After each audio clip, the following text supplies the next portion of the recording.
भक्ति स्वरूप रामदास स्वामी श्रीपाद गुरुदेव की जय। इस्कॉन समस्त गुरुआचार्य वृंद की जय। जगत गुरु श्री प्रभुपाद की जय। श्री श्रीमद लोकनाथ स्वामी श्री प्रभुपाद की जय। गौर प्रेमानंद।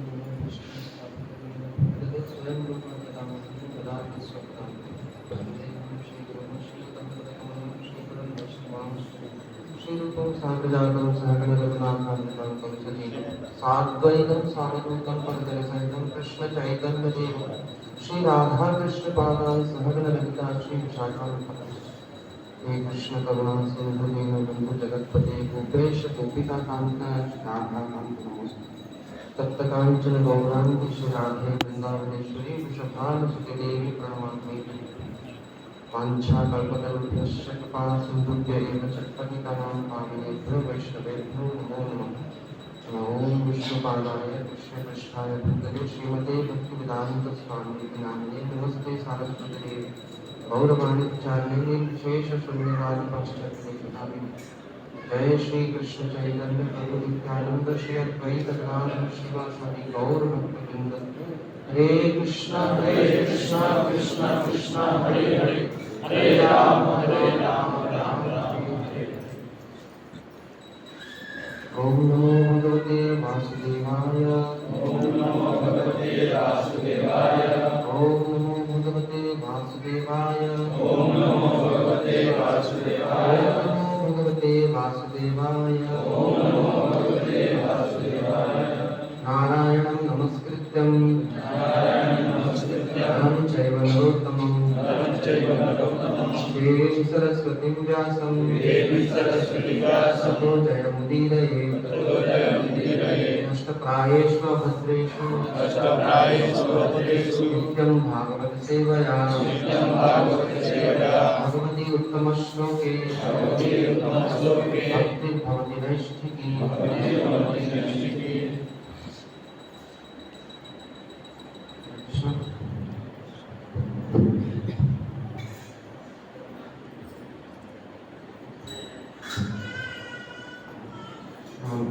श्रीकृष्ण प्रभु को धन्यवाद प्रवचन मंदिर कथ करते कि हृदयर कथा कहना चाहिए कि आम विषय मोर योग्यता नहीं पशा मोर यहाँ विनम्र अनुरोध जी साधु मान श्रीमुखर जब भगवत कथा श्रवण कर आम उत्तम आम विषय व्यक्ति जब कहले प्रभाव पड़े तथा श्री प्रभुपाद गुरुदेव कृपा वरिष्ठ वैष्णव मान करुणा कहवाई सुযোগ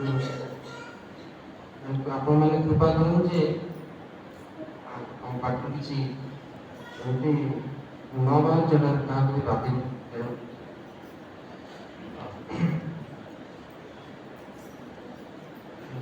प्रस्तुत होती गोटे श्लोक से आज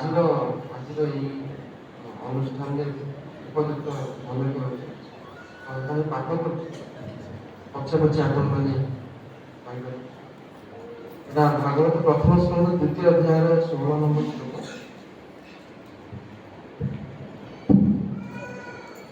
शुश्रूषो शब्दधान्यस्य वासुदेव कथा रुचिः श्यामहत्सेवया विप्रा पुण्यतीर्थनिषेवणा शुश्रूषो शब्दधानस्य वासुदेव कथा रुचिः श्यामहत्सेवया विप्रा पुण्यतीर्थनिषेवणा शुश्रूषः जे श्रवण नियुक्त अछंती শ্রদ্ধানস্য সাবধানতা সহকারে এবং একত্রতা পূর্বক বাসুদেব বাসুদেবଙ୍କ সম্বন্ধରେ তথা অর্থাৎ কথা রুচি পুষ্টিকতা স্যাৎ সম্ভব କରିବା মহৎ সেবয়া মহাত্মা মহাপুରୁଷ ବା শুদ্ধ ভক্তଙ୍କ সেবা দ্বারা বিপ্রাহ হে বিপ্রগণ পুণ্য তীর্ଥ ଯେଉଁମାନେ ସମସ୍ତ ପ୍ରକାର ଦୁର୍ଗୁଣ ବା ପାପରୁ ମୁକ୍ତ নিষেবনা সেবা দ্বারা অনুবাদ এবং ভাবার্থ কৃষ্ণ কৃপামূর্তি শ্রী শ্রীমৎ অভয় চরণারবিন্দ ভক্তিবেদান্ত স্বামী শ্রী প্রভুপাদ অনুবাদ হে বিপ্রগণ ଯେଉଁ ଭକ୍ତଗଣ ସମ୍ପୂର୍ଣ୍ଣ ରୂପେ ସମସ୍ତ ଦୁର୍ଗୁଣ ବା ପାପରୁ ମୁକ୍ତ ହୋଇଛନ୍ତି ସେମାନେ ସେବା କଲେ ଏକ ମହତ୍ ସେବା ସମ୍ପନ୍ନ ହୁଏ। এই প্রকার সেবা দ্বারা মানব হৃদয়ে বাসুদেবଙ୍କ কথা প্রতি প্রীতি উৎপন্ন ହୁଏ। ଜୀବର ବଦ୍ଧ ଜୀବନର କାରଣ ହେଉଛି ଭଗବାନଙ୍କ ପ୍ରତି ବିଦ୍ରୋହ ଆଚରଣ କରିବା। କେତେ ମଣିଷ ଅଛନ୍ତି ଯେଉଁମାନେ ଦୈବୀ ଗୁଣ ସମ୍ପନ୍ନ ଅଟନ୍ତି ଏବଂ ଆଉ କେତେକ ଅସୁର ଅଛନ୍ତି ଯେଉଁମାନେ ଭଗବାନଙ୍କ କର୍ତ୍ତୃତ୍ୱର ବିରୁଦ୍ଧାଚରଣ କରନ୍ତି। ଭଗବଦ୍ ଗୀତାର 16 ଅଧ୍ୟାୟରେ ଆସୁରୀ ସମ୍ପଦର ବିସ୍ତୃତ ବିବରଣୀ ଦିଆଯାଇଛି। ସେଥିରେ କୁହାଯାଇଛି ଅସୁର ନିମ୍ନାତି ନିମ୍ନ ଅଜ୍ଞାନ ଅବସ୍ଥାରେ ପତିତ ହେଉଅଛି। ଏହିପରି ଭାବରେ ସେ ନିମ୍ନ ପଶୁ ଜନି ଲାଭ କରୁଛି। ଫଳରେ ସେ ଅଦ୍ୱୈତ ସତ୍ୟ ଭଗବାନଙ୍କ ବିଷୟ କିଛି ଅବଗତ ହୋଇପାରୁନାହିଁ। ଏ ଅସୁରମାନେ ଭଗବାନଙ୍କ ଇଚ୍ଛା ଅନୁଯାୟୀ ତାଙ୍କର ମୁକ୍ତ ସେବକମାନଙ୍କ କୃପା ଯୋଗୁଁ ବିଭିନ୍ନ ଦେଶରେ ଧୀରେ ଧୀରେ ଭଗବତ ଚେତନଶୀଳ ହେଉଛନ୍ତି। ଏ ପ୍ରକାର ଭକ୍ତଗଣ ଭଗବାନଙ୍କ ଅତ୍ୟନ୍ତ ବିଶ୍ୱସ୍ତ ପାର୍ଷଦ ଅଟନ୍ତି। ଏମାନେ ଯେତେବେଳେ ମାନବ ସମାଜକୁ ନିରୀଶ୍ୱରବାଦ ରୂପକ ସଂକଟରୁ ଉଦ୍ଧାର କରିବା ନିମିତ୍ତ ଏ ଧରାଧାମକୁ ଆସୁଛନ୍ତି ସେତେବେଳେ ସେମାନେ ଭଗବାନଙ୍କର ସତ୍ୟାବେଶ ଅବତାର ଅଥବା ଭଗବାନଙ୍କ ପୁତ୍ର ତାଙ୍କର ଦାସ କିମ୍ବା ସହଚର ରୂପରେ ପରିଚିତ ହୁଅନ୍ତି। କିନ୍ତୁ ଏମାନେ କେହି ଭୁଲରେ ସୁଦ୍ଧା ନିଜକୁ ଭଗବାନ ବୋଲି ଘୋଷଣା କରନ୍ତି ନାହିଁ। ଏହା ଈଶ୍ୱରଙ୍କର ନିନ୍ଦା ଅଟେ। ଏ ପ୍ରକାର ଘୋଷଣା ଅସୁରମାନଙ୍କ ଦ୍ୱାରା କରାଯାଏ।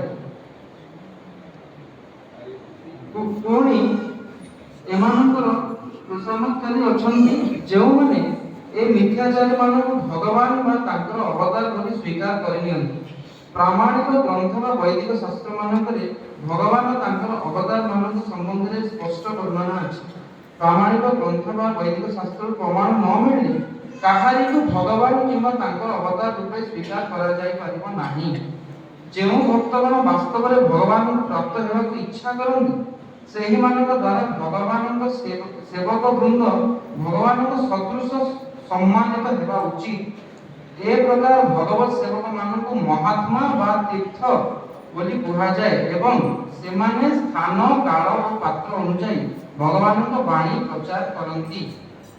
ଏମାନେ ଲୋକମାନଙ୍କୁ ଭଗବାନଙ୍କର ଭକ୍ତ ହେବା ନିମିତ୍ତ ଅନୁରୋଧ କରନ୍ତି। ସେମାନଙ୍କୁ ଭଗବାନ ବୋଲି କହିଲେ ସେମାନେ ତାହା ସହ୍ୟ କରିପାରନ୍ତି ନାହିଁ। ପ୍ରାମାଣିକ ଗ୍ରନ୍ଥ ବା ବୈଦିକ ଶାସ୍ତ୍ରମାନଙ୍କର ପ୍ରମାଣ ଅନୁଯାୟୀ ଶ୍ରୀ ଚୈତନ୍ୟ ମହାପ୍ରଭୁ ସ୍ୱୟଂ ଭଗବାନ ଅଟନ୍ତି। କିନ୍ତୁ ସେ ଏକ ଭକ୍ତ କରି ଲୀଳା କରିଦେଇ ଯାଇଛନ୍ତି। ଯେଉଁ ଲୋକମାନେ ଏକଥା ଜାଣିଥିଲେ ଅର୍ଥାତ୍ ଶ୍ରୀ ଚୈତନ୍ୟ ମହାପ୍ରଭୁ ହେଉଛନ୍ତି ସ୍ୱୟଂ ଭଗବାନ, ସେମାନେ ଯେତେବେଳେ ମହାପ୍ରଭୁଙ୍କୁ ଭଗବାନ ବୋଲି ସମ୍ବୋଧନ କରୁଥିଲେ ସେତେବେଳେ ସେ କାନ ବୁଜି ଦେଉଥିଲେ ଏବଂ ଭଗବାନ ଶ୍ରୀକୃଷ୍ଣଙ୍କର ନାମୋଚ୍ଚାରଣ କରୁଥିଲେ। ଯଦିଓ ସେ ସ୍ୱୟଂ ଭଗବାନ ଥିଲେ ତଥାପି ତାଙ୍କୁ ଭଗବାନ ବୋଲି କହିବା ବିରୋଧରେ ସେ ଦୃଢ଼ ପ୍ରତିବାଦ କରିଥିଲେ। ଭଗବାନଙ୍କର ଏପରି ବ୍ୟବହାର କରିବାର ଉଦ୍ଦେଶ୍ୟ ହେଲା ସେ ଆମ୍ଭମାନଙ୍କୁ ସେହି ଅନୈତିକ ବ୍ୟକ୍ତିମାନଙ୍କ ପ୍ରତି ସାବଧାନ କରାଇ ଦେଉଛନ୍ତି ଯେଉଁମାନେ ନିଜକୁ ଭଗବାନ ବୋଲି କହୁଛନ୍ତି ବା ଅନ୍ୟମାନେ ସେମାନଙ୍କୁ ଭଗବାନ ସମ୍ବୋଧନ କଲେ ଆନନ୍ଦ ଅନୁଭବ କରୁଛନ୍ତି। ଭଗବାନଙ୍କ ସେବକ ବା ଭକ୍ତଗଣ ଭଗବତ ଚେତନା ପ୍ରଚାର କରିବା ନିମିତ୍ତ ଆସନ୍ତି ଏବଂ ବୁଦ୍ଧିମାନ ଲୋକେ ସର୍ବପ୍ରକାର ସେମାନଙ୍କୁ ସାହାଯ୍ୟ କରିବା ଉଚିତ ବା ସେମାନଙ୍କ ସହିତ ସହଯୋଗ କରିବା ଉଚିତ। ବ୍ୟକ୍ତି ଯଦି ଭଗବତ ଭକ୍ତଙ୍କ ସେବା କରେ ତାହେଲେ ଭଗବାନ ଅତ୍ୟଧିକ ଆନନ୍ଦିତ ହୁଅନ୍ତି। ସିଧାସଳଖ ଭଗବାନଙ୍କ ସେବା କରିବା ଅପେକ୍ଷା ତାଙ୍କର ଭକ୍ତମାନଙ୍କ ସେବା କଲେ ଭଗବାନ ଅଧିକ ସନ୍ତୁଷ୍ଟ ହୁଅନ୍ତି। भगवान जितेबाला देखती जे तांकर भक्तगण यथायोग्य सम्मान लाभ करछन्ति सेतेबाला से अधिक आनंद अनुभव करती कारण ए भक्त व सेवक गण भगवान सेवा निमित्त समस्त त्याग करछन्ति अतएव सेमाने भगवान अति प्रिय अटंती भगवान श्रीमद् भगवद गीता अष्टादश अध्याय 69 श्लोक कहते जे से भक्त अपेक्षा मोर अधिक प्रिय आउ केही नुहंती जे कि मोर महिमा और मोर वाणी प्रचार रे संपूर्ण आत्मसर्ग करछन ए प्रकार भक्त मानकर सेवा करे व्यक्ति क्रमशः से भक्त मानकर गुण प्राप्त हुए एवं एही परि भाव से भगवान लीला प्राथमिक योग्यता होउची से भगवान कथामृत श्रवण निमित्त उत्कट आकांक्षा पोषण करबा उचित। गंगति वाचनं पंकुं वन्दे देवीं यत्कृपातमहं वन्दे श्री गुरुं दीनपादां श्री परमानन्दं।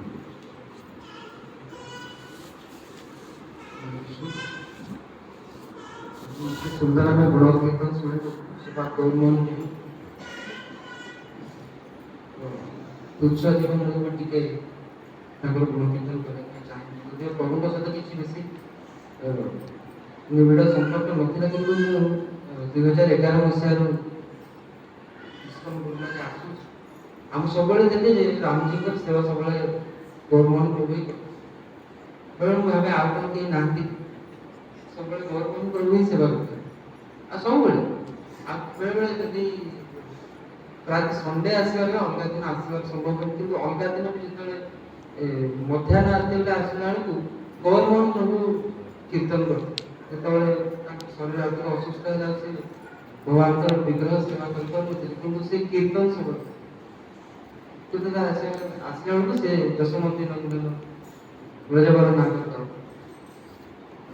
ଏତେ ତାଙ୍କର ଉତ୍ସାହ ଦେଖିକି ଏଇ ବୟସରେ ଆମେ ଭାବୁଛୁ ବର୍ତ୍ତମାନ ଆମେ ଭାବୁଛୁ ଯେ ଆମେ ଭକ୍ତି କରୁଛୁ କିନ୍ତୁ ଆମେ ଯଦି ବିଶ୍ଳେଷଣ କରିବା ଆକ୍ଚୁଆଲି ଆମେ ଭକ୍ତି କରୁଛୁ ପ୍ରଭୁପାଦ ଦେଖୁଛନ୍ତି ନା ଶେଷ ଭକ୍ତି ଭଗବାନଙ୍କ କଥା ଶ୍ରବଣ ନିମିତ୍ତ ଉତ୍କଟ ଆକାଂକ୍ଷା ପୋଷଣ କରିବା ଉଚିତ। ଆମେ ସବୁବେଳେ କହୁଛୁ ନିତ୍ୟମ ଭାଗବତ ସେବା କିନ୍ତୁ ସେଟା ସଣ୍ଡେ ଭାଗବତ ସେବା ହେଇଯାଉଛି କମ ସେ କମ ମୋ ସାପ୍ତାହିକ ଭାଗବତ ସେବା ସପ୍ତାହ ନିତ୍ୟମ ଭାଗବତ ସେବା ଏଇଟା ଆମର ବହୁତ ପ୍ରକାର ସମ୍ଭବ ଯଦିଓ ଘରେ କିଛି ଶୁଣିବାକୁ ଚେଷ୍ଟା କରୁଛୁ ଏଇ ପରିବେଶରେ ଏଇ ସମୟରେ ଚେତନାଟା ଭଗବାନଙ୍କ ପାଖରେ ହିଁ ଥାଏ ଗୃହରେ ରହିଲେ ସାଂସାରିକ ଜୀବନରେ ବହୁତ ପ୍ରକାର ବସିଥିବେ ଫୋନ ଆସିବ କିଛି ଗୋଟେ ଡିଷ୍ଟର୍ବାନ୍ସ କିନ୍ତୁ ଏଇଠି ସବୁବେଳେ ଆମ ଫୋନ ଗୁଡାକ ସାଇଲେଣ୍ଟ ଅଛି ତ ଆମର ଚେତନା ସବୁବେଳେ ଭଗବାନଙ୍କ ପାଖରେ ଅଛି ଭଗବାନଙ୍କ ଭକ୍ତମାନଙ୍କର ଗୁଣଗାନ ଯୋଉ ଆଜି ହେଲା ତ ଆମେ କିନ୍ତୁ କାଲି ଦେଖିଲି ମୁଁ ଯେତେବେଳେ ଗୌରମୋହନ ପ୍ରଭୁଙ୍କୁ ଦେଖିଲି ମୋତେ ସାରଙ୍କ ମ୍ୟାଡ଼ାମ ସେ ପକେଇ ପଠେଇଲେ ଯେ ପକେଇଥିଲେ ଆସନ୍ତୁ ଡାକୁଛନ୍ତି ପ୍ରଥମେ ଯାଇକି ଦେଖିଲା ବେଳକୁ ଗୌରମୋହନ ବିଶ୍ୱାସ ନଥିଲେ ଆଉ ଯେତେବେଳେ କାଗଜ ମୋତେ ସେଠି ଉପସ୍ଥିତି କଲେ ଆମେ ତାଙ୍କୁ ପ୍ରାକୃତିକ ମୃତ୍ୟୁ ବରଣ କରିବା ପାଇଁ ସୁଯୋଗ ଦେବା ଉଚିତ 24 ଘଣ୍ଟା ମଧ୍ୟରେ କିଛି ସେତେବେଳେ ମୁଁ ଦେଖିଲି ସେ କିଛି ଦିନ ପୂର୍ବରୁ ମଧ୍ୟ ତାଙ୍କୁ ଦେଖିଲି ଆମର ପଡ଼ିଶା ଘରେ ରହୁଛନ୍ତି କିଛି ଦିନ ପୂର୍ବରୁ ମଧ୍ୟ ଦେଖିଥିଲି କିନ୍ତୁ ସେ କଥାବାର୍ତ୍ତା କରିଥିଲି ପଶୁଥିଲି ଆଉ କିଛି କାରଣ ମନ୍ଦିର ଯିବି ମୁଁ ଜାଣିଲି କ'ଣ ପାଇଁ କହୁଥିଲି କିନ୍ତୁ କାଲି ମଧ୍ୟ ସେ ଖାଲି କହୁଛନ୍ତି ମୁଁ ମନ୍ଦିର ଯିବି ତାଙ୍କ ପାଖରେ ଆଉ କିଛି ଭଲ ସେ ଖାଲି କହୁଛନ୍ତି ମୁଁ ମନ୍ଦିର ଯିବି ଆଉ ସିଏ ଖାଲି ବୋଧେ ସୀତାରାମଜୀଙ୍କୁ ସ୍ମରଣ କରୁଥିଲେ ସେତେବେଳେ ପ୍ରଭୁମାନେ ଆସି ପହଞ୍ଚିଲେ ଆଉ କୀର୍ତ୍ତନ ନା ସେତେବେଳେ ଚିନ୍ତା କରୁଥିଲି ଯେ ଭଗବାନଙ୍କ ସେବା କରିଛନ୍ତି ମାନେ ଆମେ କିଛି ଦିନ ଭାବୁଥିଲୁ ଯେ ଯଦି ଗୌରମୋହନ ପ୍ରଭୁ ଅପ୍ରକଟ ହେଲେ କୋଉଠି ପ୍ରକଟ ହେଲେ କାହିଁକିନା ହେଇଯାଇଥିଲା ତାଙ୍କର ବହୁତ ପ୍ରକାର ତାଙ୍କର ମେଡିକାଲ ପ୍ୟାନକ୍ରିଆଟାଇଟିସ୍ ପ୍ୟାନକ୍ରିଆସ୍ ବୋଲି ଗୋଟେ ଆମର ଅଛି ସେଟା ବହୁତ କାର୍ଯ୍ୟକାରୀ ଶରୀରରେ সেটা ফেল হয়ে গেলে বহুত অসুবিধা হয়, ବହୁତ ଯନ୍ତ୍ରଣା ହୁଏ। ପ୍ୟାନକ୍ରିଆଟାଇଟିସ୍ এটা ରୋଗ ଯେଉଁଥିରେ ବହୁତ ପେଟ ଯନ୍ତ୍ରଣା ଆଉ ତାଙ୍କୁ ସେଇଟା ହେଇଥାଏ, କିନ୍ତୁ ତାଙ୍କୁ ଦେଖିଲେ ସେଇଟା ଲାଗୁନଥାଏ। ଆମେ ବେଳେବେଳେ ଆମେ ପ୍ରଭୁଙ୍କ ସହିତ କଥା ହୁଏ ଯେ ପ୍ରଭୁ କ'ଣ ଏମିତି ଅପ୍ରକଟ ହେବେ କି କ'ଣ ହବ ପ୍ରଭୁ, କିନ୍ତୁ ଦେଖନ୍ତୁ ରାମଜୀ ତାଙ୍କୁ ଡାକିଲେ। ତ ଯେତେବେଳେ ପ୍ରଭୁମାନେ ଯାଇଥିଲେ ମୋର ଖାଲି ଏମିତି ଚିନ୍ତା ହୁଏ ଶୀଘ୍ର ପ୍ରଭୁକୁ ନେଇକି ମନ୍ଦିରକୁ ଯାଆନ୍ତି। ସେତେବେଳେ ଟିକେ ସମସ୍ତେ ହିଁ ଭାବୁକ ହେଇ ପଡ଼ୁଥିଲେ, ସେ ମ୍ୟାଡ଼ାମ୍ ବି ଭାବୁକ ବାପା ମୋତେ ଛାଡ଼ିକି ପଳେଇବ କି ଏଇଠି ରହିବନି ନା ମନ୍ଦିର ଯିବ, ହଁ ମନ୍ଦିର। ତ ଚେତନାଟା ଏଇଟା ବହୁତ କଷ୍ଟ। ଚିନ୍ତା କରୁଥିଲି ଯେ ଆମର କ'ଣ ସେଭଳିଆ ଚେତନା ଆସିପାରିବ? ଆମର ମୃତ୍ୟୁ ସମୟରେ ସେ ଅନ୍ତେ ନାରାୟଣ ସ୍ମୃତି ଅନ୍ତକାଲେ ସ୍ମରଣ ମୁକ୍ତ କଲେବ, ସେ ଭଳିଆ ଚେତନା କ'ଣ ଆମର ଆସିପାରିବ? ସେଟା ତ ଆମକୁ ଅଭ୍ୟାସ କରିବାକୁ। ଆମେ ଭାବୁଥିବା ଯେତେବେଳେ ଯୁବାବସ୍ଥାରେ ମେଡ଼ିକାଲ ପାଠ ପଢ଼ୁଥିଲି ସେତେବେଳେ ସ୍ୱତଃ ହିଁ 16 ମାଣ ଜପ ହେଇଯାଉଛି, ମାନେ କିଛି ବିଶେଷ ଏଫର୍ଟ ଲଗେଇବାକୁ ପଡ଼ୁଛି। ସେମାନେ ଭକ୍ତମାନେ ସାଙ୍ଗମାନେ ବି ଭକ୍ତ ଥିଲେ, ପ୍ରୋଗ୍ରାମ ଯାଉଥିଲି, କୀର୍ତ୍ତନ କରୁଥିଲି ଆଉ ଜଗନ୍ନାଥଙ୍କ ସେବା କରୁଥିଲି। ତ ସ୍ୱତଃ ହେଇଯାଉଛି। ସେତେବେଳେ ଭାବୁଥିଲୁ ଯେ ଏଇଟା ବହୁତ ସହଜ, କିନ୍ତୁ ପରେ ଏବେ ବୁଝୁଛୁ ଯେ ଏତେ ସହଜ ବି ନୁହେଁ। ମାନେ ଗୋଟେ ଇଂଲିଶରେ କୁହନ୍ତି ଟେକେନ୍ ଫର୍ ଗ୍ରାଣ୍ଟେଡ୍। ବେଳେବେଳେ ଆମେ ଭକ୍ତିକୁ ସେମିତି ଭାବି ଦେଉଛୁ ଯେ ହଁ ଏଇଟା ହେଇଯିବ, ହଁ କ'ଣ ଅଛି। ଯୁବ ଅବସ୍ଥାରେ ବେଳେବେଳେ ଭାବି ଦେଉଛୁ ହଁ କ'ଣ 16 ମାଣ ଜପ କରିବାରେ କ'ଣ ଅଛି କି ଭଗବାନଙ୍କର କଥା ସମୟରେ ସମସ୍ତେ ପ୍ରଭୁପାଦଙ୍କ ଗ୍ରନ୍ଥ ଅଭ୍ୟାସ କରନ୍ତି, ହଁ ହଁ ପଢ଼ିଦେବି ଆଉ। କିନ୍ତୁ ଭଗବାନଙ୍କର ପ୍ରତି ପ୍ରୀତି କେମିତି ଆସିବ?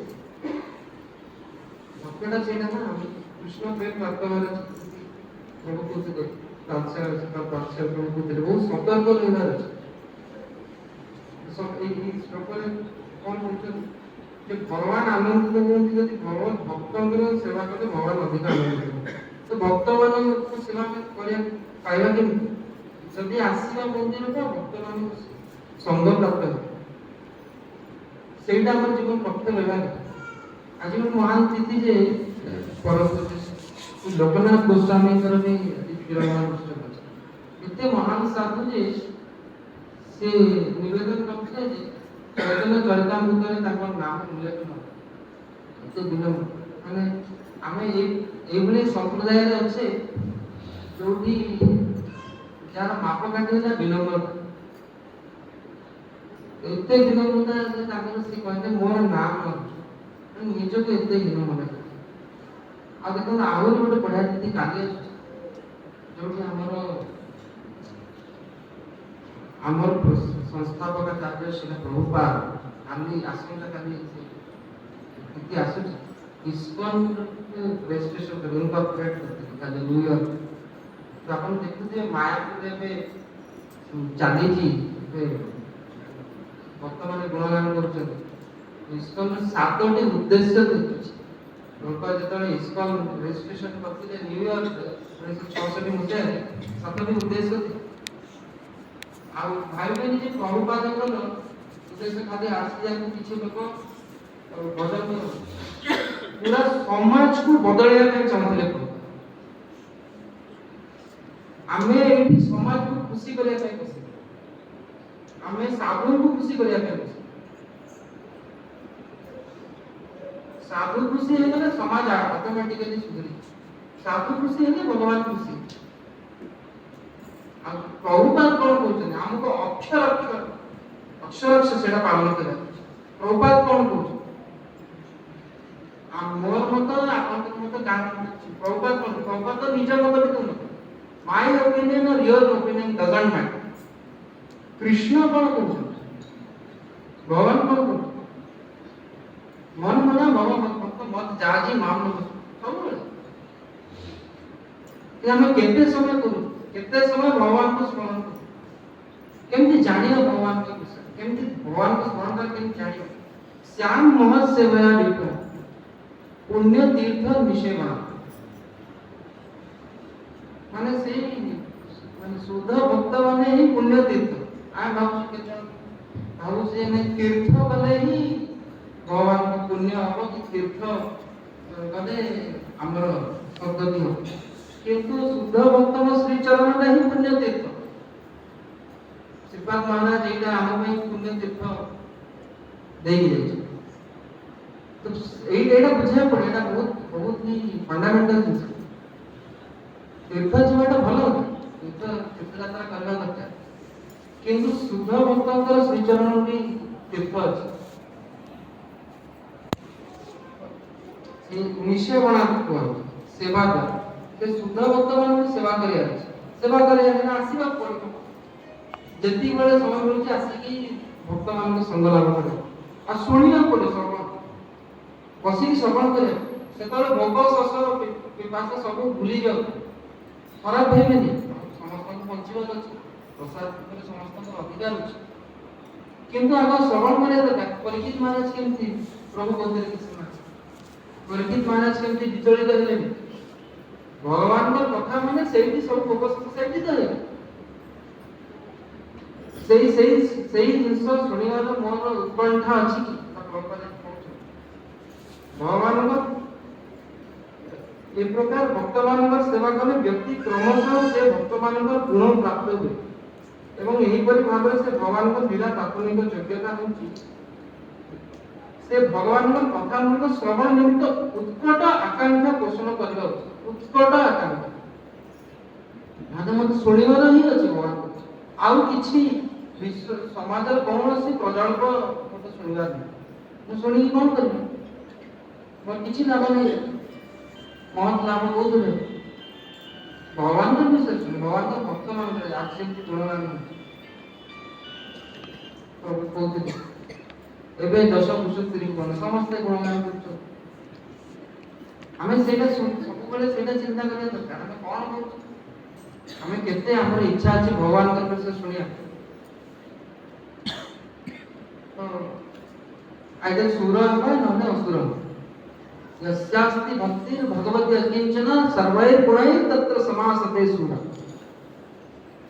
जे भगवान को अकिंचन भक्ति करछन्ती देवता मान सब गुण तांक भीतर समाहित अछि, किंतु जे भगवान को भक्ति करछन्ती हराव अभक्तस्य कुतः महात्मा तांक भीतर किछि भल गुण नाही।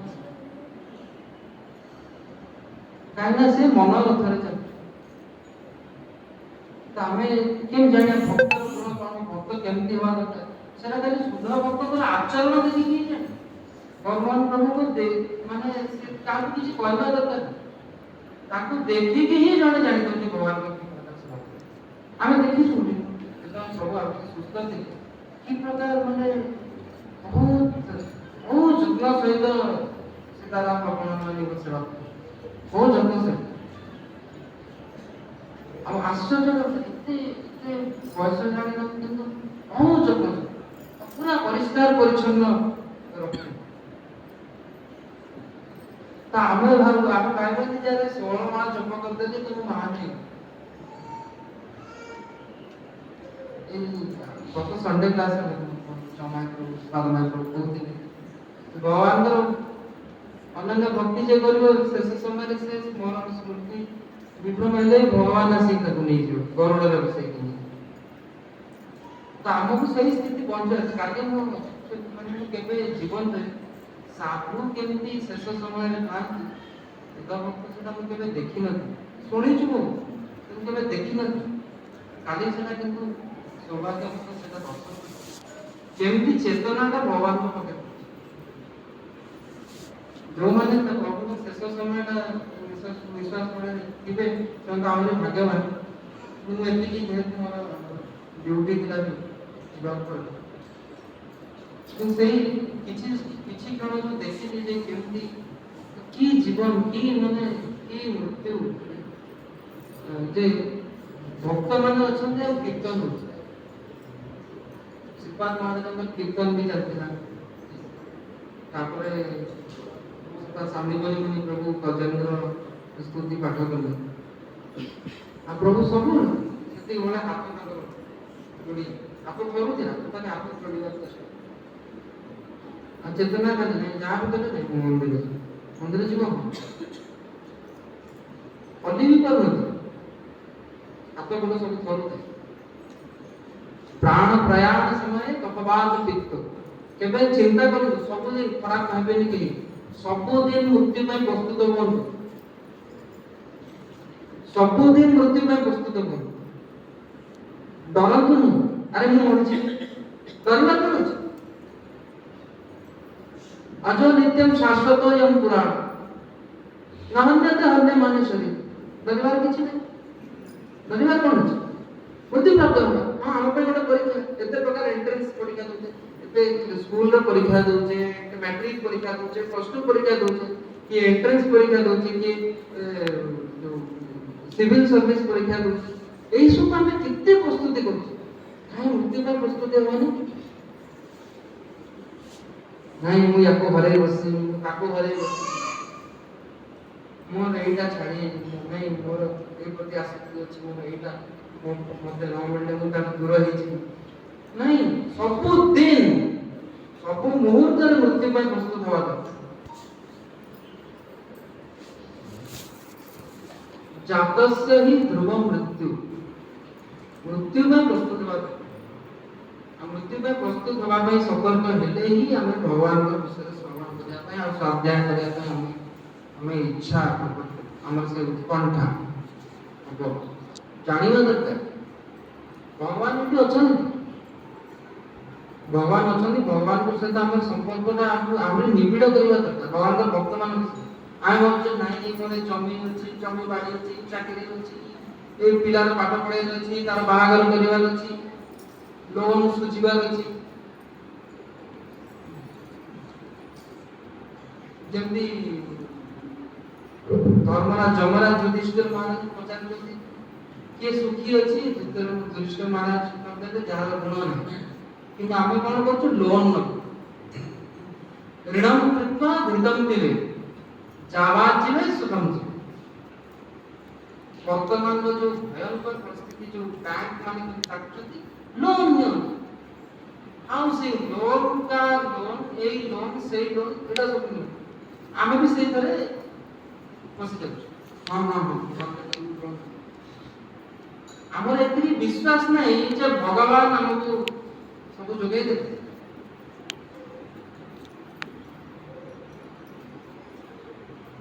जो भगवान पर गारंटी दो बहुत अनन्य ये जना परिपास देशा नित्ययुक्तानाम योगक्षेमम परम। कहीं हमें विश्वास करना भगवान पर पकड़े, कहीं ना विश्वास तो भगवान मेंटेन कर क्यों पड़ी को मेंटेन कर हमको कहीं मेंटेन करिए सेति पाई इस्कन संस्था प्रभुपाद बुझा नहीं। प्रभुपाद पर समाज रो गठन का वैदिक रीति हिसाब से चले परम पूज्य सत्स्वरूप महाराज देखुଛନ୍ତି लीलामृत जे इस्कन जेतବେଳେ पढ़िले प्रभुपाद ताकर चिंताधारा यूनाइटेड नेशन संयुक्त राष्ट्र प्रेयर करे आपण जानते यूनाइटेड नेशंस ऑर्गेनाइजेशन यूएन बोलते हैं आजकल संयुक्त राष्ट्र 1945 मसीहा रे द्वितीय विश्व युद्ध पर सेटा गठन करा काहे कि विश्व रे शांति आने कोठी अछि शांति ए प्रकार पुण्य समाज काली हमको खबर आसिला परम पूज्य भक्ति विकास महाराज रशिया रे से प्रचार करला ताकू बंदी गृह को निया एपरि पुण्य समाज नास्तिक माने असुर ए असुर माने तो किंतु साधु सेड़ा सब चिंता करना से जाउछन भगवान को वाणी प्रचार करे पे जोटी विपरीत परिस्थिति है जाउछ। रशिया रे ଗୋଟେ ବହି ଅଛି सॉल्टेड ब्रेड ଯଦି ଆପଣ ମାନେ କି समय पाइले ସେଟା कि पढ़ी रशिया रे जब प्रचार होता सेटा बहुत ठंडा देश हमर गुरु महाराज को कनाडा और रशिया होला दिला सब ठंडा देश। रशिया रे तो भक्त माने एकदम प्रचार करते बहुत ताकर ये ताकर जो गोविंदा संस्था है केजीबी बहुत भयंकर केजीएफ प्रभुपाद महाराज भी तो जानते थे प्रभुपाद तो भी पुस्तक से माने एयरपोर्ट को बाहर नवा दे वामपंथी कम्युनिस्ट माने असुर तथापि प्रभुपाद से जड़े शिष्य विकास कहते मोर रशिया आसार उद्देश्य सफल से रशिया से जड़े केते प्रचार करते तो लेखा से बही लिखाई जे ताकर बाथरूम को दीटा कल थाए गोटे लिखाई थाए कोल्ड वाटर गोटे हट वाटर तो जो नूतन भक्त जन आसिले से बहीटा पुस्तक नायक विषय वर्णना सी बंधु से लिखुन से जो ये प्रभु जो नुआ से हट वाटर कलटा बहुत शीत ना माइनस टेम्परेचर से हट वाटर कलटा को खोलला से पानी बाहर कोल्ड वाटर का खोलला पानी बाहर आ माइनस टेम्परेचर माने शून्य ठाରୁ भी कम किंतु शास्त्र लिखा है जे ठंडा जल रे स्नान करिया अछि मोला सेति में से माने हट वाटर कनेक्शन रे कोई काटि कि भलिया माने कष्ट सहिचंदी भक्त माने प्रचार करे भारत रे हम आराम से बच्चे संडे आसे हम निज कथा भीतर पूछ के भाबी आराम से प्रभुपाद की बड़ा संस्था में बने दी रेडीमेड सब रेडी लीलामृत पढ़ले आप जानिबे जे प्रभुपाद के कष्ट से दिल्ली रो खरा रे दिल्ली रो से जो माने दिल्ली रे रहि चंदी से माने जानि चंदी दिल्ली रो से हाड़ो भंगा से दिल्ली रो खरा प्रभुपाद चाली बैक टू फॉरवर्ड मैगजीन मान आज हम देखो जे प्रभुपाद सिंहासन पे बसिছে কিন্তু সেটা ପାଇଁ କେତେ କଷ୍ଟ କରିବାକୁ केवल मात्र विश्व को कृष्ण भावनामुक्त द्वारा तो ସେଇଟା ସମାଜର जो भी व्यवस्था वर्तमान ଅଛି भौतिक व्यवस्था ସେଟା ଯାହା ବି ଥାଉ ଠିକ ଅଛି ଆମେ ସମାଜରେ କିନ୍ତୁ ପ୍ରଭୁପାଦ କିପରି ବ୍ୟବସ୍ଥା ଚାହୁଁଥିଲେ ଭକ୍ତମାନଙ୍କ ସେଇଟା ଆମକୁ ତର୍ଜମା କରିବାକୁ ଆନାଲିସିସ୍ କରିବାକୁ କେମିତି ପ୍ରଭୁପାଦ ଚାହୁଁଥିଲେ ଭକ୍ତମାନଙ୍କୁ ଆମର ଆଦର୍ଶ ହେଲେ ପ୍ରଭୁପାଦ ଶ୍ରୀପାଦ ମହାରାଜ ଯେମିତି ପ୍ରଭୁଙ୍କୁ ଚାଷ କରିବା ପାଇଁ ପଠେଇଥିଲେ ଆମେ କଣ ଖାଉଛୁ କଣ ପିନ୍ଧୁଛୁ କଣ ଆମେ କିଛି ଜାଣୁ କଣ କୋଉ ବିଷୟ ଦେଇକି ସେ ପନିପରିବା ଚାଷ କରାଯାଉଛି ଯୋଉ ମାର୍କେଟରେ ମିଳୁଛି ସେଇଟାକୁ ଆମେ ଆଣିକି ଆମେ ଖାଉଛୁ ମାର୍କେଟ ଡିପେଣ୍ଡେଣ୍ଟ କିନ୍ତୁ ପ୍ରଭୁପାଦ କଣ ଚାହୁଁ এটা পড়িবা দরকার প্রপার কোন চাও simple life bring the devotees closer together for a simple and more natural way of life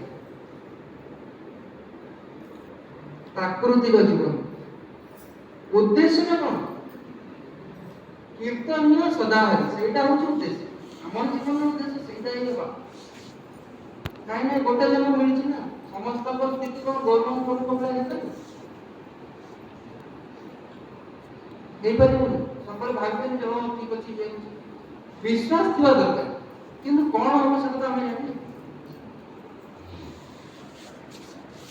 तो सेति में हमर प्रचेष्टा रहया दरकार कोन प्रभुपाद कहउछ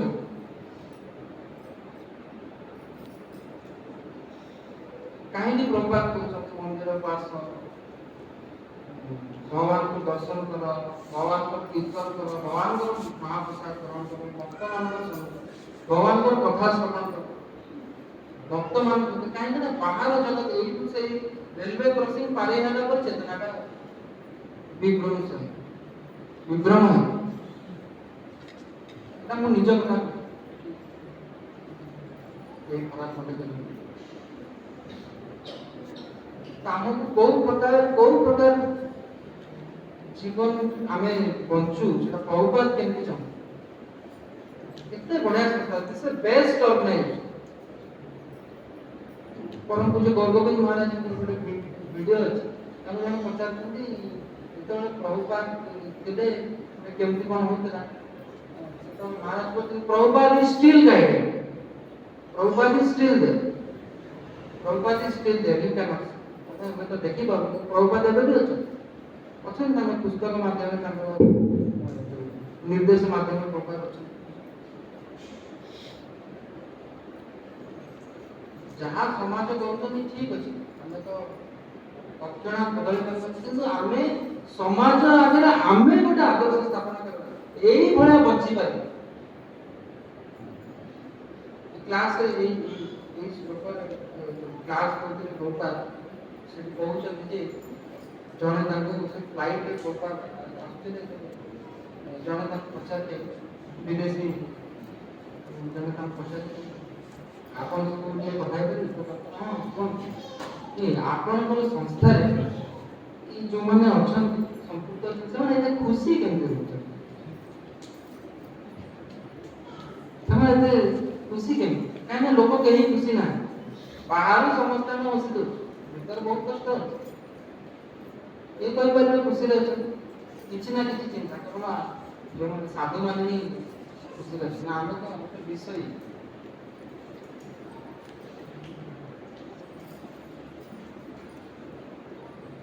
ଗୋପୀନାଥ ମମ ନିରୂପଣ বিষয় দুর্জন সদা কামনা তো কিছু ନାହିଁ বন্ধু। ତ ଆମେ ସେଇଟା ଚିନ୍ତା କରିବା ଦରକାର। ଖୁସି କେମିତି? ପ୍ରଭୁପାଦଙ୍କ ସମୟରେ ପଢିବେ, ପ୍ରାୟ ସମୟରେ ସବୁ ଭକ୍ତମାନେ ଖାଲି ପ୍ରଚାର ହେଇଲେ କେମିତି ଅର୍ଥ ଆସେ, ଲକ୍ଷ୍ମୀ କୋଉଠୁ ଆସିବେ, କଣ ଆସିବେ ଜଣା। ଥରେ ମୁଁ ପଢୁଥିଲି ଗୋଟେ ଫ୍ରାନ୍ସ କି କୋଉଠି ବର୍ତ୍ତମାନ ଗୋଟେ ଆପାର୍ଟମେଣ୍ଟ ଗୋଟେ ଘର ଭଡା ନେଇକି ରହୁଥିଲେ। ଆଉ ସେଇଦିନ ସେଇ ଘର ଭଡା ଦବା ଲଣ୍ଡନ ୟୁରୋପରେ ସେମାନଙ୍କ ପାଖରେ କିଛି ଲକ୍ଷ୍ମୀ ନଥିଲା। ସେମାନେ ଆଉ ଚିନ୍ତା ଥିଲେ କଣ କରିବେ, ବସି ଚପ କଣ ହେଲା ଯେ ଝରକା ବାଟୁ ସବୁ ଅର୍ଥ ଉଡି ଆସେ, ଆଉ ଯେତିକି ଘର ଭଡା ଦବା ଏକ୍ସାକ୍ଟଲି ସେତିକି ହିଁ ଆସେ। এটা କେମିତି ହଉଛି? କି କହିବା এটা ଅନ୍ଧବିଶ୍ୱାସ, এটা ତ ହଉଛି। ଭଗବାନ ସବୁ ଯୋଗେଇ ଦେଲେ, ଭଗବାନ ଗ୍ୟାରେଣ୍ଟି ଦଉଛନ୍ତି, ଆଉ କାହାର କଥା କଣ କହିବେ? ଭଗବାନ ସ୍ୱୟଂ ଗ୍ୟାରେଣ୍ଟି ଦଉଛନ୍ତି। ସେଇ ବିଶ୍ୱାସ ଆମର ସେଇ ବିଶ୍ୱାସ ଥିବା ଦରକାର, ଅବଶ୍ୟ ରଖିବି।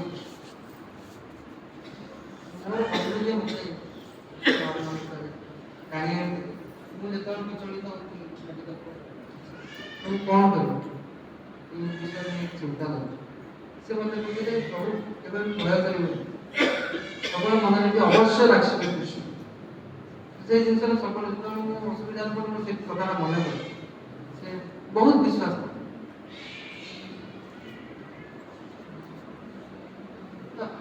ଆମେ ସେଥିପାଇଁ ମହତ୍ ସେବା ମାନେ ଏଇ ମହାନ ଭଗବାନ ଦେଖୁଛନ୍ତି ଭାବାର୍ଥ। ଭଗବାନ ଯେତେବେଳେ ଦେଖନ୍ତି ଯେ ତାଙ୍କର ଭକ୍ତଗଣ ଯଥାଯୋଗ୍ୟ ସମ୍ମାନ ଲାଭ କରୁଛନ୍ତି, ସେତେବେଳେ ସେ ଅଧିକ ଆନନ୍ଦ ଅନୁଭବ କରନ୍ତି, କାରଣ ଏ ଭକ୍ତଗଣ ଭଗବାନଙ୍କ ସେବା ନିମିତ୍ତ ସମସ୍ତ ତ୍ୟାଗ କରିଛନ୍ତି। ସବୁ କିଛି ତ୍ୟାଗ କରି ଏମିତି ଗାନ୍ଧୀଙ୍କ କଥା ଭଗବାନ ତାଙ୍କ କଥା ବୁଝି ନିଜ ନିଜ ଧାମ ନେଇ ଗଲେ ଭଗବାନ। ଆମେ ଏଇଟା ଆମ ପାଇଁ ବର୍ଷର ମୁହୂର୍ତ୍ତ। ଆମ ସାମ୍ନା ଆମେ ଯୋଉ ଏତେ ସବୁ କଥା ଶୁଣୁଛୁ, ଆମେ ନିଜେ ଦେଖିପାରୁଛୁ ଯେ ଜଣେ ଭଗବାନ ଦାନ କରୁଛି, ସବୁ ଏତେ ଦିନ ଏତେ ଶୁଣୁଛୁ।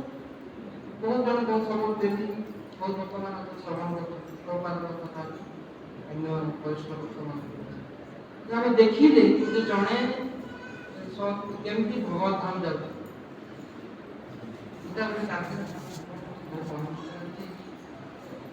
ଆମର କଣ ସେଭଳିଆ ସ୍ଥିତି ଆସେ, କିନ୍ତୁ ଗୁରୁଙ୍କର କଥାକୁ ନିଷ୍ଠା କରି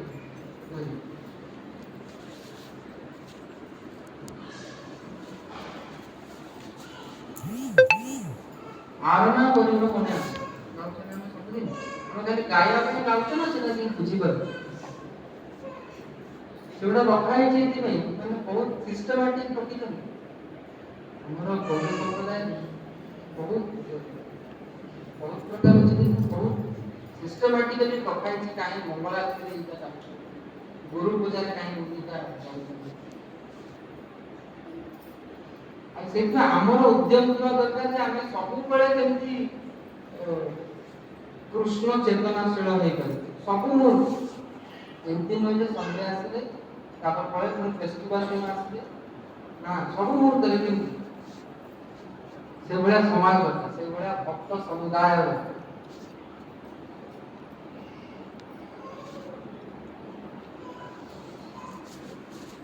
ଏମିତି ଅଛନ୍ତି ଭକ୍ତ ସମୁଦାୟ ଏମିତି ଅଛନ୍ତି, ସେ ରଷିଆ ଦେଶରେ ହିଁ ଅଛନ୍ତି ଭକ୍ତମାନେ ରହିକି ସେମାନେ ଭକ୍ତ ସମୁଦାୟ କରିଛନ୍ତି, ସେଇଠି ସ୍ୱାବଲମ୍ବୀ ଭାବରେ ରହୁଛନ୍ତି।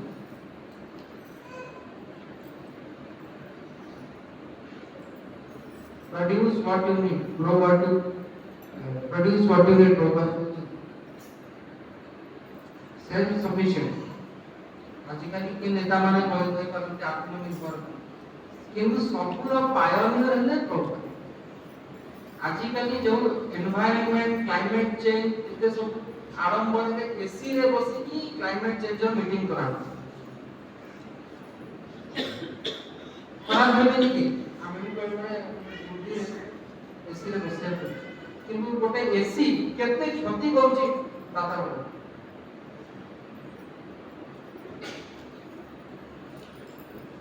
ଏସି ବାୟୁ ଅଧିକାର ଅଛି, ଭଗବାନଙ୍କର ଅଛି। ଭଗବାନ ସର୍ବଲୋକ ମହେଶ୍ୱର ଭକ୍ତାନାଂ ହୃଦୟ ପ୍ରସାଦ। ଠିକ ଅଛି, ସୁବିଧା ଆମେ ନେଇପାରୁ ଯଦି କାହାର ଶରୀର ଅସୁସ୍ଥ ଅଛି, କିନ୍ତୁ ଆମେ ସିମ୍ପଲ ରହିବୁ। ପ୍ରଭୁପାଦ କେମିତି ଭୁବନେଶ୍ୱର ମନ୍ଦିରରେ କେମିତି ପ୍ରଭୁପାଦ ମନ୍ଦିର ରହୁଛି, ସବୁର ଉଲ୍ଲେଖ ଅଛି। ଗୌରଗୋବିନ୍ଦ ମହାରାଜ କେମିତି ମନ୍ଦିର ରହୁଛି, ଦେଖିବେ ସାଧୁମାନେ ସବୁବେଳେ ସିମ୍ପଲ ରୁହନ୍ତି। ଆମେ କେମିତି ଆମର ଜୀବନକୁ ସିମ୍ପ୍ଲିଫାଇ କରିବା, ବେଶୀରୁ ବେଶୀ ଗ୍ୟାଜେଟ୍ସ ମେସିନ୍ସ ସେଗୁଡ଼ା ସବୁ ଠୁଳ ନ କରି ଯାହା ପାଖରେ ଅଛି ସେଟା ଭଗବାନଙ୍କ ସେବା କରିପାରିବା। କିନ୍ତୁ ଯେତେବେଳେ ଜାଣିଗଲେ ଯେ ନାହିଁ ଏଗୁଡ଼ା ଦରକାର ନାହିଁ, ଏଗୁଡ଼ା ଦରକାର ନାହିଁ, ସେଟା ଆଣିକି ବେକାର ଟେନସନ ଦେଇ ଭଗବାନଙ୍କ ଭଜନ ଯୋଉଟା ବାଧା ସେଟା ଦରକାର ହିଁ ନାହିଁ। ଯଦି ଭଗବାନଙ୍କ ସେବାରେ निर्बंधे कृष्ण संबंधे युक्त वैराग्य उच्च, सेटा जदि करि होछि ठीक अछि, जदि सेटा करि होछि जाने पड़े जे एटा बाधा होछि। यूक्रेन और रशिया रा युद्ध चलछि, हमर गुरु महाराज सब दिन मेसेज पठा जे यूक्रेन रे भक्त माने या एबे किछि दिन तळे यूक्रेन रे से भक्त समुदाय पांच कम्युनिटी अछि, भक्त माने रहुଛନ୍ତି, ମୋ ସେବା କରୁଛନ୍ତି, ସବୁ ଚାଲୁ, କିନ୍ତୁ ଯୁଦ୍ଧ ଚାଲିଛି।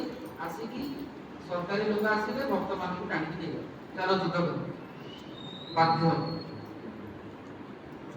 ସେମିତି ରଷିଆରେ ବି ସେମିତି ଗୋଟେ ଦେଶ ଅଛି ଯୁଦ୍ଧ କରିବା ପାଇଁ ବାଧ୍ୟ ଯୁଦ୍ଧ କରିବା, କିନ୍ତୁ ତଥାପି ଭକ୍ତ ମାନେ ଭଗବାନଙ୍କ ଉପରେ ବିଶ୍ୱାସ ରଖିକି ସେମାନେ ଅଛନ୍ତି। ଏବେ ଜାଣିଛନ୍ତି କାନାଡାରେ ଭକ୍ତ ମାନେ ରହୁଛନ୍ତି ଗୋଟେ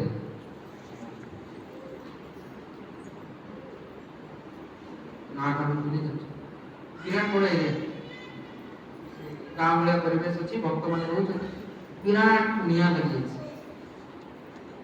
ଅଲଗା ଅନ୍ୟ ଲୋକମାନେ ବି ସେ ପାଖାପାଖି ରହୁଛନ୍ତି, ବହୁତ ଭୟଙ୍କର ନିଆଁ ଲାଗିଯାଇଛି, ଜଙ୍ଗଲରେ ନିଆଁ ଲାଗିଯାଇଛି, ବହୁତ କ୍ଷତି ହେଇଛି ଭକ୍ତମାନେ। ସରକାରଙ୍କୁ ସେଇ କର୍ତ୍ତୃପକ୍ଷ ସେଠି ଇଭାକୁଏସନ କଲେ ଭକ୍ତମାନଙ୍କୁ, ପଶୁମାନଙ୍କୁ ସେଠୁ ବାହାର କରାହେଲା, ବହୁତ କ୍ଷତିଗ୍ରସ୍ତ ହେଇଛି, କିନ୍ତୁ ଭକ୍ତମାନେ ବିଚଳିତ ହଉନାହାନ୍ତି, ବହୁତ ଆରାମରେ ଅଛି। ଆମେ ଆକ୍ଚୁଆଲି କଷ୍ଟ କଣ ଆମେ ଏବେ ଯାଏଁ ଜାଣିନୁ, ଜୀବନର କଷ୍ଟ କଣ ଆମେ ଜାଣିନୁ। ଟିକେ ରୋଗ ହେଲେ ଥଣ୍ଡା କାଶ ହେଲେ ଶୁଣି ଆମେ ବିବ୍ରତ ହେଇଯାଉଛୁ। ଦେଖିଲି ପାନକ୍ରିଆଟାଇଟିସ୍ ରେ ବହୁତ ଭୀଷଣ ପେନ୍, ଭୀଷଣ।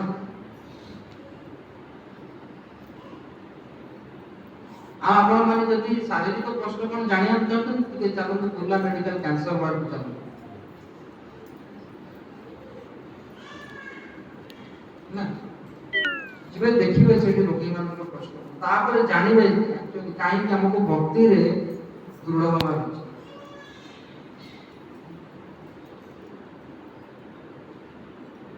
ଆମେ କାହିଁକି ଭଗବାନଙ୍କ କଥା ମାନେ ପୁରା ଦେଖୁଛନ୍ତି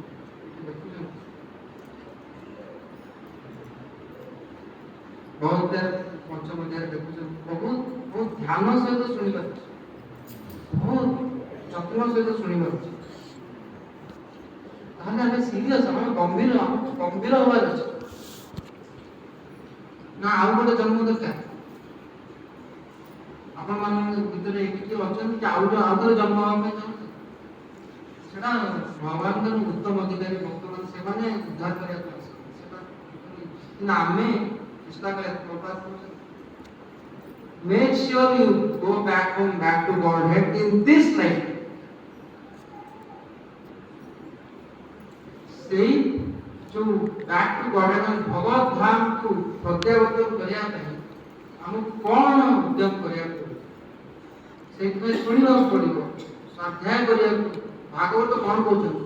ପ୍ରଭୁପାଦ କହୁଛନ୍ତି ବର୍ତ୍ତମାନ ବିଶ୍ୱ ଯଦି ଭାଗବତ ହିସାବରେ ଯଦି ରାଜନୀତି ହେବ ତାହେଲେ ବିଶ୍ୱରେ ଶାନ୍ତି ଆସିବ। ଏଇଠି କହିଛନ୍ତି ଯେଉଁମାନେ ଦେଶର ନେତା ମାନେ ସେମାନେ ଭାଗବତ ହିସାବରେ, ଯେମିତି ମହାରାଜ ଯୁଧିଷ୍ଠିର ପଣ୍ଡିତ ମହାରାଜ ସେଭଳିଆ ରାଜା ଦରକାର। ଖରାପ ଭାବିବେନି କି ଭୋଟ ସିଷ୍ଟମ ବିରୁଦ୍ଧରେ ପ୍ରବଳ। Democracy is democracy. ଏଠି ବସିକି ଆମେ କହିଲେ କାହାକୁ ଖରାପ ଲାଗିପାରେ, କିନ୍ତୁ ଏଇଟା ମୋ କଥା ନୁହେଁ, ଏଇଟା ମୋର ବାକ୍ୟ ନୁହେଁ, ଏଇଟା ପ୍ରଭୁପାଦ କଥା। ଆମକୁ ଆଦର୍ଶ ରାଜା ସେଭଳିଆ ଗୁଣୀମାନ, ସେଭଳିଆ ବ୍ରାହ୍ମଣ, ସେଭଳିଆ କ୍ଷତ୍ରିୟ, ସେଭଳିଆ ବୈଶ୍ୟ ତିଆରି କରିବାର ଅଛି। କେବଳ ନୁହେଁ ଯେ ବ୍ରାହ୍ମଣ ମାନେ ହିଁ ଭଗବତ ପ୍ରାପ୍ତି ହେବେ,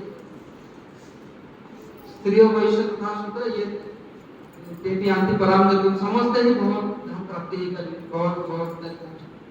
କିନ୍ତୁ କେମିତି ସେଇଭଳିଆ ସମାଜଟା ଆମେ ଗଢ଼ିବା ଯୋଉଠି ସବୁ ଖାଲି ଭକ୍ତମାନେ ସକାଳେ ଉଠିଲେ ମାନେ ଭକ୍ତମାନଙ୍କର ଶ୍ରୀମୁଖ ଭଗବାନଙ୍କୁ ଦେଖିବେ, ଭଗବାନଙ୍କର ବିଶେଷ ନିରନ୍ତର ଦିନ ସାରା ଟାଇମ ହିଁ ନାହିଁ। ଇସ୍କନରେ ବ୍ୟବସ୍ଥାଟା ଏମିତି କରିଛନ୍ତି ପ୍ରଭୁପାଦ, ଆଉ ମାନେ ପ୍ରଜଳକୁ ଆଉ କିଛି କରିବା ପାଇଁ ସମୟ ହିଁ ନାହିଁ। ସମୟ ହବା କଥା ନୁହେଁ। ଯଦି ଆମର ସମୟ ଅଛି ତାହେଲେ ମୁଁ ବି ସମୟ, ଯଦି ଆମର ସମୟ ଅଛି ତାହେଲେ ଆମେ ଗମ୍ଭୀର ନୁହେଁ। ଯଦି ଭଗବାନଙ୍କର ଶୁଦ୍ଧ ଭକ୍ତମାନଙ୍କର ବ୍ୟତୀତ ଆଉ କିଛି ଚର୍ଚ୍ଚା କରିବା ପାଇଁ ଆମ ପାଖରେ ସମୟ ହଉଛି ତାହେଲେ ଆମେ ଗମ୍ଭୀର।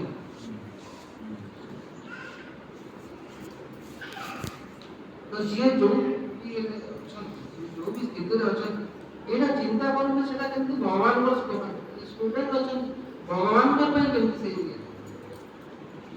କ୍ୱାଲିଫିକେସନଟା କେମିତି ଭଗବାନଙ୍କର ପାଇଁ ଅର୍ଜନ କରେ। ଯୋଉ ପ୍ରଥମ ସ୍କନ୍ଧରେ ଯୋଉ ଆଜି କହୁଥିଲେ ନା ଗୌରମୋହନ ପ୍ରଭୁ ସେଇ ଚାରିଟା ନିୟମ ଶୁଣିଲା ବେଳେ ସେ କେତେବେଳେ ଆସି ବସି ସେଇ ଶ୍ଲୋକର ଭାବାର୍ଥରେ ପ୍ରଭୁପାଦ କହୁଛନ୍ତି। ସେ ଶ୍ଲୋକର ଭାବାର୍ଥରେ 17 ନମ୍ବର ଅଧ୍ୟାୟରେ ଅଛି। ସେ ଭାବାର୍ଥରେ ପ୍ରଭୁପାଦ କହୁଛନ୍ତି କଣ କଣ ସମାଜରେ ନିୟମ ହେଲେ ସମାଜରେ ଶାନ୍ତି ଆସିବ।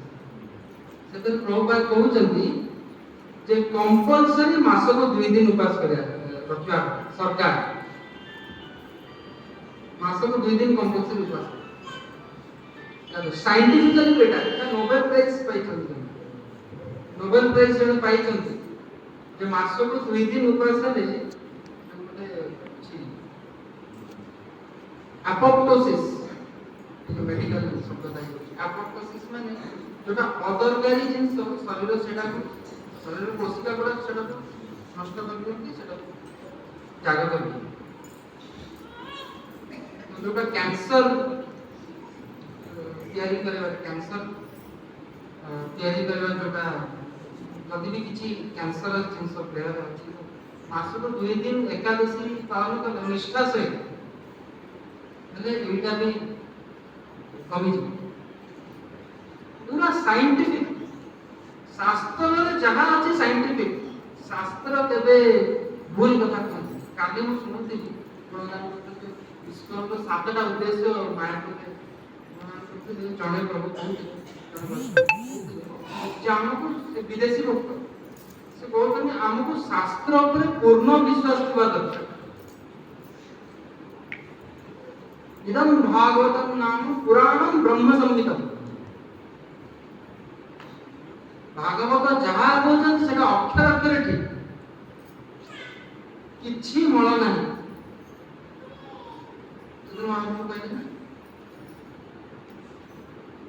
अमल अमल अमल पुराण हमको विश्वास दिवा दरकार।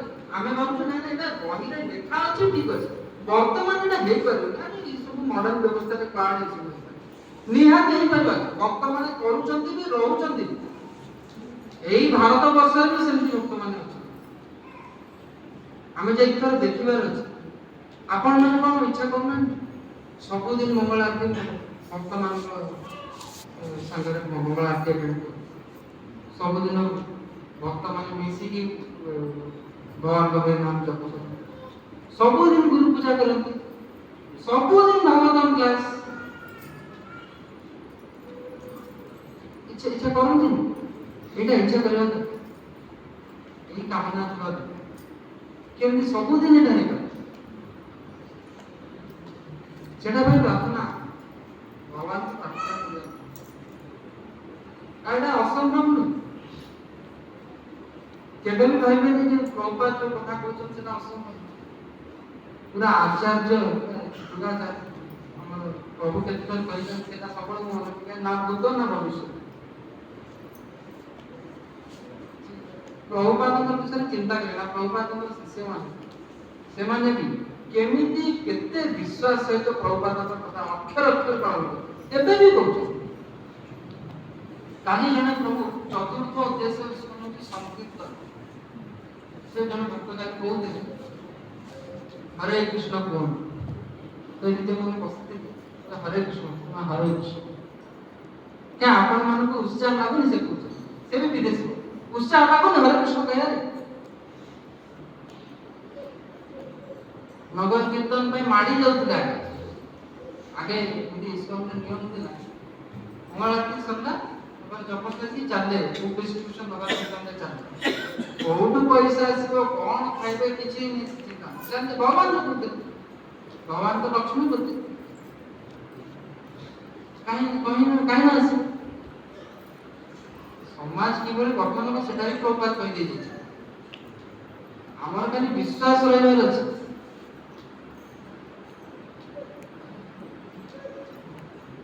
स्वानुष्ठितस्य धर्मस्य संसिद्धिं हरितोषम् ये द्वितीय अध्याय का बहुत ही गुरुत्वपूर्ण स्वामी जो भागवतम में मनुष्य जीवन उद्देश्य कहउछन बहुत बहुत गुरुत्वपूर्ण भागवत पाठ करिया श्रवण करिया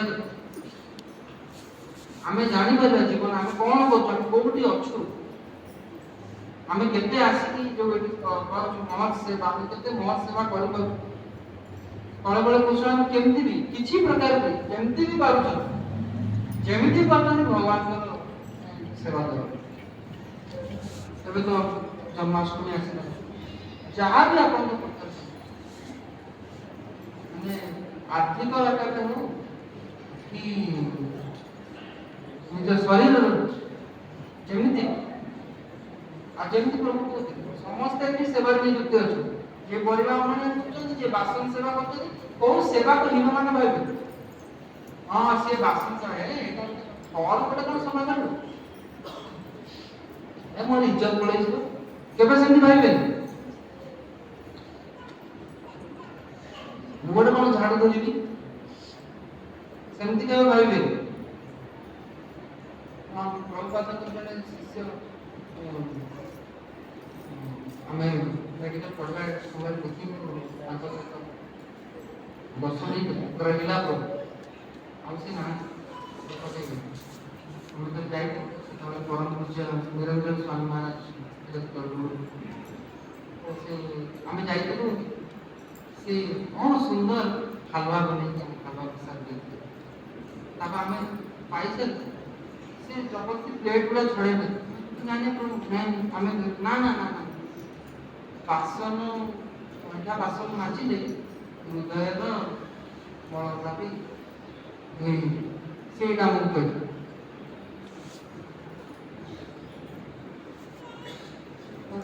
ଏଇଟା ହଉଛି ସେଇ ସଂସ୍ଥା।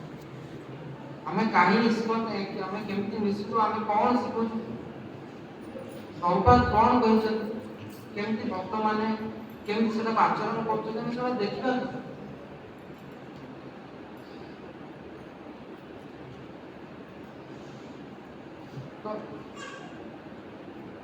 ଯୋଉଟା ଆମେ ଆସିଲେ ସବୁ ମାନେ ନିୟମିତ ଆସିଲେ ଦେଖିଲେ ଶୁଣିଲେ ହିଁ ଜାଣିପାରିବୁ କଣ କରିବା, କେମିତି ଜପ କରିବା କଥା, କେମିତି ବସିବା କଥା, କେମିତି ଭଗବାନଙ୍କ ଦର୍ଶନ କରିବା କଥା, ସବୁ ତ ଏଠି ଶିଖାଉ ଟ୍ରେନିଂ ସେଣ୍ଟର।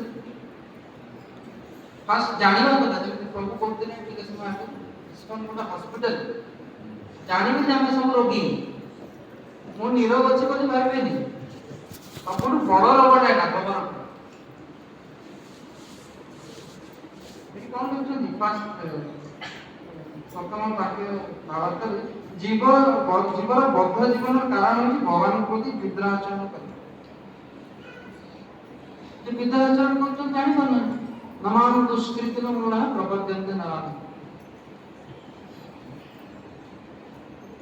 ଆମେ କେମିତି ଆମର ଇନ୍ଦ୍ରିୟ ସୁଖଟାକୁ ଡାଇଭର୍ଟ କରିବା ଭଗବାନଙ୍କ, ସେଇଟା ମୋ ଚେଷ୍ଟା ଥିଲା। ଯେତେବେଳେ ବି ମନ୍ଦିର ଆସୁ କଣ କରିପାରେ, କଣ ସେବା ଅଛି ଦେଖିବା, ଖୋଜିବା। ଯେମିତି ହନୁମାନଜୀ ସବୁବେଳେ ସେବା କରେ, ସବୁବେଳେ ନିରନ୍ତର ଭଗବାନଙ୍କ ସେବା କରେ, ଗୋଟେ ମୁହୂର୍ତ୍ତ ବି ଖାଲି ବସିବା ପାଇଁ ଯାଉ। ଆମେ କଣ ଅଛି ମନ୍ଦିରରେ ବିଭିନ୍ନ ପ୍ରକାର ସେବା ଅଛି, ଆମେ କଣ କରିପାରିବା, ଏଇଟା ଆସିକି ବସି ଶୁଣୁଛି ଏଇଟା ବି ଗୋଟେ ସେବା, ଭଗବାନଙ୍କ ଦର୍ଶନ କରୁଛି ଏଇଟା ବି ଗୋଟେ ସେବା। କିନ୍ତୁ ଆହୁରି ବି ଅଛି, ଯଦି ମୋ ପାଖରେ ସମ୍ଭବ ହଉଛି, ଯଦି ମୋ ପାଖରେ ସମୟ ଅଛି, ଅଲଗା କିଛି ମୋର କାର୍ଯ୍ୟ ସେତେବେଳେ ନାହିଁ, ତ ମୁଁ ଦେଖି କଣ ମୁଁ ସେବା କରିପାରିବି। ବହୁତ ପ୍ରକାର ସେବା ଅଛି, ଆମେ ଦେଖିବା କଥା। ଆମେ ଦେଖିବା କଥା ଯୋଉ ଭକ୍ତମାନେ ସେବା କରୁଛନ୍ତି, କେବେ କ୍ଲାସ ପରେ ପ୍ରସାଦ ପାଇସାରିଲା ପରେ ସେମାନେ ରହିବେ, ଦେଖିବେ ଯୋଉମାନେ ହଲ ସଫା କରୁଛନ୍ତି, ପ୍ରସାଦ ଆମେ ସବୁ ପାଇଯାଉଛୁ, ମିଟି ଯାଉଛି, ଯୋଉମାନେ ହଲ ସଫା କରୁଛନ୍ତି ଟିକେ ଠିଆ ହେଇକି ତମେ ଦେଖିବେ, ଆଉ ଯୋଉମାନେ ରୋଷେଇ ଘରେ ରାନ୍ଧୁଛନ୍ତି, ଯୋଉ ପ୍ରଭୁ ମାନେ ବର୍ତ୍ତମାନ କେତେ ବଢିଆ ମାନେ ନିଆଁ ଫୁଟି ଉଠୁଛି, କେତେ ଗରମରେ କେତେ କଷ୍ଟ କଥାରେ ସେମାନେ ନିଃସ୍ୱାର୍ଥରେ ସେବା କରୁଛନ୍ତି। କିନ୍ତୁ ଦେଖିବା ଦରକାର ଯୋଉ ମା ମାନେ ପରିବା ମଣିଆ କରୁଛନ୍ତି, କି ଆମର କୃଷକ ପ୍ରଭୁ ଅଛନ୍ତି, ଚାଷ ସେବାରେ ଅଛନ୍ତି, ଆପଣ ଜାଣିଛନ୍ତି କୃଷକ ପ୍ରଭୁ କେତେ ଜଣ ଜାଣିଛନ୍ତି, କୋଉ ସେବା କରୁଛନ୍ତି, ହାତ କଣ ସେମାନଙ୍କ ସହିତ ବି ମିଶିବେ। ଖାଲି ଆମେ ଏଠି ଡାକ୍ତର ଅରବିନ୍ଦ କିଛି ବଢନ୍ତି, ଶରୀର ନାଶ ହେଇଯିବ, କଣ ଏ ଡକ୍ଟର ପଦେ, ଇଞ୍ଜିନିୟର ପଦେ, କଲେକ୍ଟର ପଦେ, ସର୍ବ ଉପାଧି ନିର୍ମୁକ୍ତ ତତ୍ପରତ୍ୱେନ ନିର୍ମଳ, ଉପାଧି ଛାଡ଼ିଲେ ହିଁ ତାପରେ ନିର୍ମଳ। ଋଷିକେଶ ସେବନ ମଧ୍ୟ ଉଚ୍ଚତେ। ସାଧାରଣତଃ ଆମର ଗୋଟେ ଟେଣ୍ଡେନ୍ସି ଥାଏ ଯେ ଯୋଉମାନେ ସମାଜରେ ପ୍ରତିଷ୍ଠିତ ବ୍ୟକ୍ତି ତାଙ୍କୁ ଟିକେ ଆମେ ସମ୍ମାନ, ଠିକ ଅଛି ସମସ୍ତଙ୍କୁ ସମ୍ମାନ ଦେବା, କିନ୍ତୁ ଯୋଉମାନେ ତଥାକଥିତ ପ୍ରତିଷ୍ଠିତ ନୁହନ୍ତି ତାଙ୍କର ସେବାଟା ବି ଦେଖିବା କଥା। ମନ୍ଦିର ଆସିଲେ ସେମାନଙ୍କୁ ଦେଖିବେ କି ସେ କଣ ସେବା କରୁଛନ୍ତି, ସେମାନଙ୍କର ବହୁତ ଅନୁଭୂତି ଅଛି, ଭାବିବେନି ଯେ ସେମାନେ ସାଧାରଣ, ହୁଏତ କହୁନଥିବେ। ଆମେ ଏଠି ବସିକି କଥା କହିଦଉଛୁ, ପରର କଥା କହିଦଉଛୁ, କିନ୍ତୁ ଆମର ସେତିକି ଅନୁଭୂତି ନଥିବ ଯେତିକି ସେମାନେ ଯୋଉ କୋଉ ସେବାରେ ଅଛନ୍ତି, ଭଗବାନଙ୍କର ଏଇ ଚାଷ କରୁଛନ୍ତି। ସେଇଥିପାଇଁ କାହାକୁ ସେ ଉଚ୍ଚ କୋଟିର ଭକ୍ତ, ସେ ନିଚ କୋଟିର ଭକ୍ତ ଆମେ ବାଧା କରିବୁ। ଯୋଉମାନେ ଆମର ସିନିୟର ବରିଷ୍ଠ, ଆମେ ତାଙ୍କର ଆସିକି ହବା, କିନ୍ତୁ ସମସ୍ତଙ୍କ ପ୍ରତି ଭଜତାମ ପ୍ରୀତି ପୂର୍ବକ ଅଛି ନା। ଉପଦେଶାମୃତରେ ଲେଖା ହେଇଛି, ଦଦାତି ପ୍ରତି ଗୃହ୍ଣାତି ଗୁହ୍ୟମ ଆଖ୍ୟାତି ପୃଚ୍ଛତି, भुंक्ते भोजयते चैव षड्विधम प्रीति लक्षणम।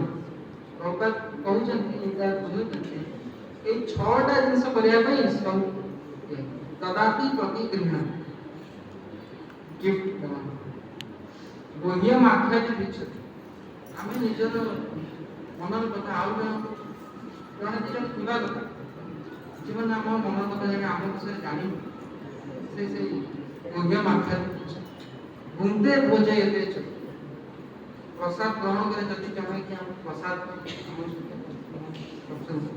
प्रसाद ग्रहण करे तांकु भी हमें निमंत्रण दे तांकु भी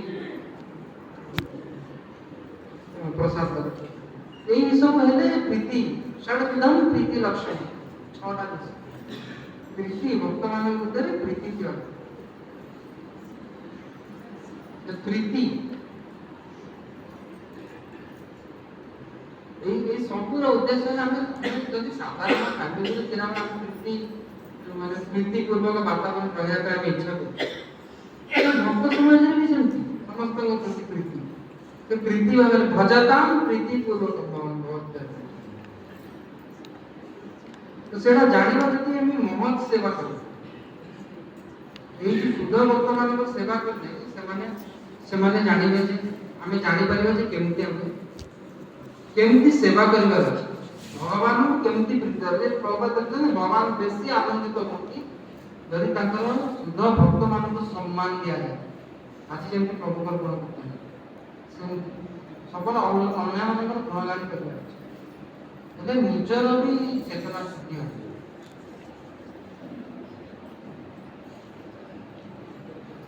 ନିଷେବଣ ସେବା ଦ୍ୱାରା